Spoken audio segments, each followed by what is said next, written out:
இயேசு கிறிஸ்துவின் இனிய நாமத்திலும் சேனைகளின் அதிபதி தரிசன சபையின் சார்பிலும் இந்த தரிசன வார்த்தை என்ற யூடியூப் சேனல் நிகழ்ச்சிக்கு உங்களை வாழ்த்தி வரவேற்கிறேன்.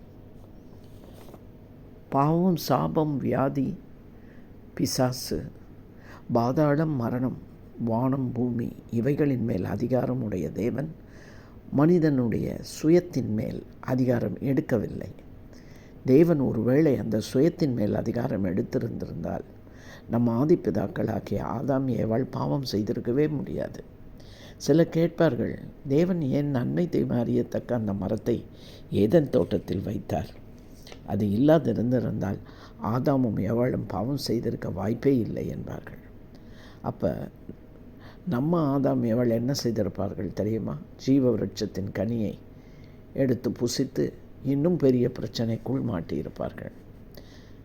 இருக்கட்டும், சாத்தானை ஒருவேளை படைக்காமலே இருந்திருக்கலாமே என்று சிலர் கேட்பார்கள். உங்களுக்கு தெரியாதா? சாத்தான் ஏதேன் தோட்டத்தில் படைக்கப்படவில்லை. மகிமையான தூதனாய் படைக்கப்பட்ட லூசியேல் என்ற கேரூப் தான் ஒரு தேவதூதன் தான். அவன் பரலோகத்தில் இருந்தவன். அவனுக்கு பெருமை மேட்டிமை எப்பொழுது வந்ததோ, தேவனுடைய சிங்காசனத்திற்கு மேல் என்னுடைய சிங்காசனத்தை அமைப்பேன் என்றவன் சிந்திக்கும் போதே அவனை ஆதரித்த சில தூதர்களோடு அவனை பரலோகத்திலிருந்து தேவன் தாழ தள்ளிவிட்டார். அவன் லூசிஃபர் என்ற பெயருடன் சாத்தானாய் சத்ருவாய் மாறினான். தேவனுடைய படைப்புகளாகிய மனுக்குலத்தை சீரழிக்க, சீர்கேடு உள்ளவர்களாக மாற்ற முழுவதும் அவன் முயற்சி செய்தான். அது மாத்திரமல்ல, மனுக்குலம் அவன் இருந்த பதவிக்கே படைக்கப்பட்டது பெரும் வெறுப்பாக அவனுக்கு தோன்றியது. ஆகவே யுகங்களுக்கு முன் படைக்கப்பட்ட தேவதூதன் தான் அவன்.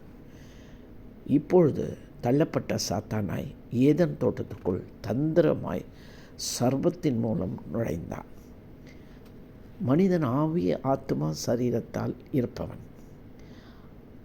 ஆவி மனிதன் ஆத்துமா என்ற வேலையாளை கொண்டு தான் செய்ய நினைப்பதை சரீரத்தின் மூலம் செய்து கொள்கிறது. ஆகவே ஆவி மனிதன் தான் ஆளுகிறவனாக இருக்கிறான். ஆத்துமா ஆவி மனிதன் சொல்லுகிற கட்டளையை சரீரத்துக்கு கடத்தும். சரீரம் அந்த கட்டளையை செய்து முடிப்பதாக இருக்கிறது. ஆத்துமா மாம்சத்தின் கட்டளையை ஒருவேளை, அதாவது உலக இச்சைகளை, உலகத்துக்கு அடுத்த இழிவான நித்தியமில்லாத காரியங்களை செய்யுமானால் ஆத்துமா கெட்டுப்போய் கரைப்படைந்துவிடும். அப்பொழுது சுயம் என்ற களை, அதாவது கரை அதில் தோன்றும்.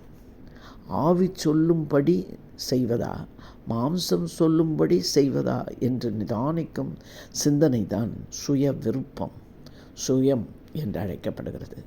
தேவன் மனிதனுடைய சுயத்தின் மேல்தான் அதிகாரம் எடுக்காமல் ஆவிக்குரிய காரியங்களையும் மாம்சத்துக்குரிய காரியங்களையும், அதாவது பரலோகத்துக்கு அடுத்த காரியங்களையும் உலகத்துக்கு அடுத்த காரியங்களையும் நம் முன்னே வைத்துவிட்டு நம் சுய சித்தத்தின்படி அதை செலக்ட் பண்ண சொல்வார்.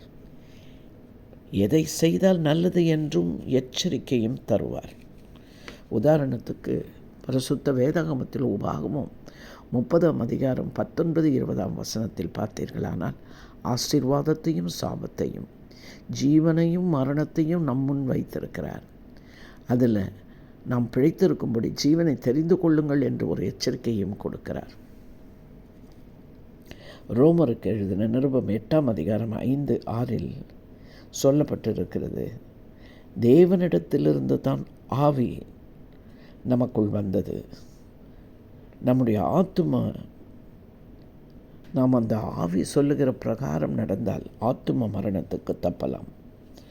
பரலோகமும் சொர்க்கமும் கண்டிப்பாக நமக்கு கிடைக்கும். மாம்சம் என்று சொல்லப்படுகிற சரீரம் ஆவிக்கு பதில் ஆழ வந்து விட்டால் நடக்கும் காரியம் என்ன தெரியுமா? ஆவியும் ஆத்துமாவும் அதன் கட்டளைக்கு கீழ்ப்படிய வேண்டி வந்துவிடும். அப்பொழுது சுயம் களை கட்ட ஆரம்பிக்கும். ஆவி தேவனால் ஊதப்பட்டது அல்லவா? அது தேவனுக்குரிய, அதாவது ஆவிக்குரிய காரியங்களைத்தான் அது கட்டளையிடும். சரீரம் என்று சொல்லப்படும் மாம்சம் இரத்தத்தினால் உண்டானது. சரீரம் என்று சொல்லப்படும் மாம்சம் இரத்தத்தினால் உண்டானது. இந்த உலகத்தில் வாழும் வரை ஆவிக்கு அது ஒரு கூடாரமாக இருக்கிறது. சரீரம் உலகத்துக்கு மாத்திரம்தான் சொந்தம் என்று 2 கொரிந்தியர் 5ஆம் அதிகாரம் 1-8 பார்க்கலாம். அதை பூமியின் மண்ணிலிருந்து தான் தேவன் உருவாக்கினார். மண்ணிலிருந்து எடுக்கப்பட்டது மண்ணுக்கே அது திரும்பும். அதனால்தான் நாம் மரித்தபடி நம்முடைய உடல் புதைக்கப்படுகிறது அல்லது எரிக்கப்பட்டு மண்ணோடு மண்ணாய் போகிறது. ஆவி தன்னை அனுப்பின தேவனிடத்தில் திரும்பிவிடும். ஆத்துமா ஆவியின் பிரமாணத்தை சரியான விதத்தில் செய்திருந்தால் அதற்கு ஆக்கினை தீர்ப்பு கிடையாது. ரோமருக்கு எழுதின நிருபம் 7ஆம் அதிகாரம் 22-25 வாசித்து பார்த்தால், அனுதினம் நம்மில் ஆவிக்கும் மாம்சத்துக்கும் போராட்டம் இருக்கும். நாம் ஆவியின்படி நடந்தால் சத்துருவின் மேல் களி கூறலாம், இல்லை என்றால் நம் சத்துருக்கள் நம்மை மேற்கொண்டு மகிழ்வார்கள் என்று சங்கீதம் 25:10 கூறுகிறது. ஆத்தும மரணம் வந்துவிட்டால் நிச்சயமாய் அக்னியும் கந்தகமும் உள்ள நரகத்திற்கு, பாதாளத்துக்கு, நித்திய மரணத்துக்கு நாம் தள்ளப்படுவோம். ஆக்கினை தீர்ப்பும் உண்டு என்று பரிசுத்த வேதாகமம் தெளிவாய் சொல்லுகிறது. ஆதியாகமம் 2:16-17 பார்த்தீர்களானால், ஆதாமும் ஏவாளும் இப்படிதான் தேவன் சொன்ன கட்டளைக்கு கீழ்ப்படியாமல் பாவம் செய்து மகிமையின் ரூபத்தை இழந்து ஏதன் தோட்டத்திலிருந்தே அனுப்பப்பட்டார்கள். சுயத்தினால் நாம் எடுக்கும் தீர்மானங்கள் நம்முடைய ஆவிக்குரிய வாழ்வை தீர்மானிக்கிறதாக இருக்கிறது. நம் கண்களை மூடி செபிப்போம். அன்பு இரக்கமுள்ள எங்கள் நல்ல தகப்பனே, சுயம் என்னில் சாம்பலாய் மாற வேண்டும், சுத்த ஆவி எங்கள் காணப்பட வேண்டும் என்று பாடுகிற பாடலின் பிரகாரம் எங்களுக்குள்ள இருக்கிற அந்த சுயம் சாகவும் தேவ சித்தம் எங்களிலே குடிப்புகவும், தேவனுடைய சித்தம் எது என்பதை ஆராய்ந்து அதையே எங்களுடைய போஜனமாய் நாங்கள் செய்யவும், அப்பொழுது தேவன் எங்களை தனியே விடுவதில்லை என்று சொல்லப்படுகிற இயேசு கிறிஸ்து சொன்ன அந்த வார்த்தைகளை நாங்களும் கர்த்தாவே இந்த நாட்களிலே கடைப்பிடிக்க, நாங்கள் பிழைத்திருக்கும்படி ஜீவனை தெரிந்து கொள்ள எங்களுக்கு உதவி செய்வீராக. எங்கள் ஆவி எங்களை ஆள வேண்டும். மாம்சத்துக்கு அடுத்த காரியங்களுக்கு நாங்கள் கீழ்ப்படியாதபடி, ஆமாண்டரே, ஆக்கினை தீர்ப்புக்குள் நாங்கள் கடந்து போகாதபடி, மரித்த பின்னும் நாங்கள் பாதாளத்திற்கு போய் சேராதபடிக்கு, எங்கள் ஆவி மனிதன் சொல்லுகிற காரியங்களுக்கு எங்கள் ஆத்துமா கர்த்தாவே வேலை செய்யவும், எங்கள் சரீரம் அதற்கு அடிமையாக இருக்கவும் கர்த்தர் எங்களுக்கு உதவி செய்வீராக. நம்முடைய திருநாமத்திற்கே மகிமை உண்டாகட்டும்.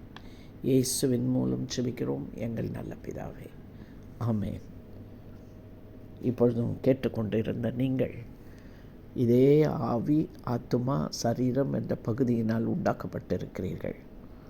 நீங்கள் எப்படி ஆவி சொல்லுகிற பிரகாரம் செய்கிறீர்களா, இல்லை ஆத்துமா சொல்லுகிறபடி, மாம்சம் சொல்லுகிறபடி செய்கிறீர்களா? சிந்தித்து பார்ப்போம். அதற்கு உங்களுக்கு கர்த்தர் உதவி செய்வார்.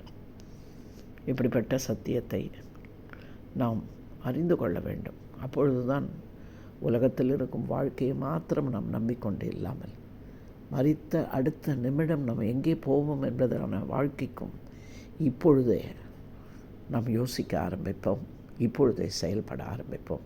இந்த வாய்ப்பை மற்றவர்களுக்கும் கொடுக்க நீங்கள் லைக் பண்ணி ஷேர் பண்ணுங்கள். இன்னும் சப்ஸ்கிரைப் பண்ணாதவர்கள் சப்ஸ்கிரைப் பண்ணுங்கள். கர்த்தர் உங்களை ஆசீர்வதிப்பார்.